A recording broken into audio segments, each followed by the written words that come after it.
Hey guys, Bob from Gill Skills. I am getting ready to finish up the rest of the wood that I'm bringing into the garage for the winter. And I am using the 27-ton wood splitter to take care of that. I got pretty much everything in here. I'm going to have to make a third row or put like a little line right here to fit the rest of it in here, which isn't a problem. So this is my wood stove here. Obviously I need to clear a bunch of stuff out, but you see this pipe going up and over into this T and going up through the chimney up to the double metal asbestos piping. Sorry, I couldn't think of the term. Anyway, you'll notice that this is starting to rust, as you can see there. Over time, the steel does begin to deteriorate and oxidize due to all the heat and whatnot. So remember, if you're going to have a wood stove inside your garage or wherever it may be, just keep an eye on your pipes from year to year, your exhaust pipes, just to make sure that they're not rusting through.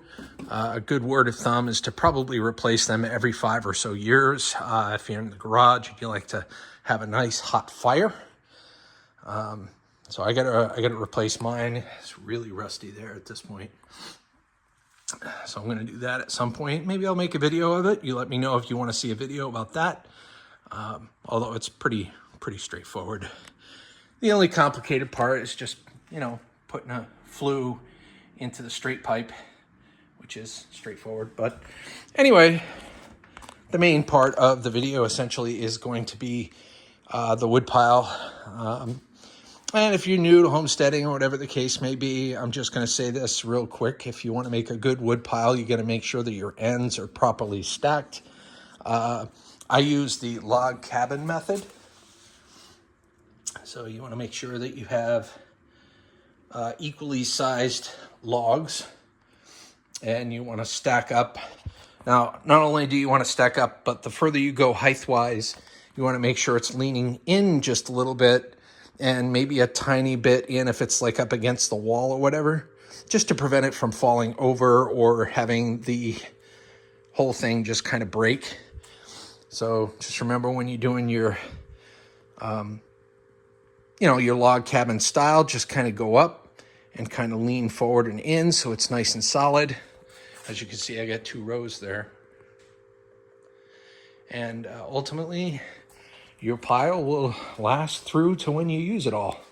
So there you go. Anyway, yeah, I mean, a lot of folks are going to already know this.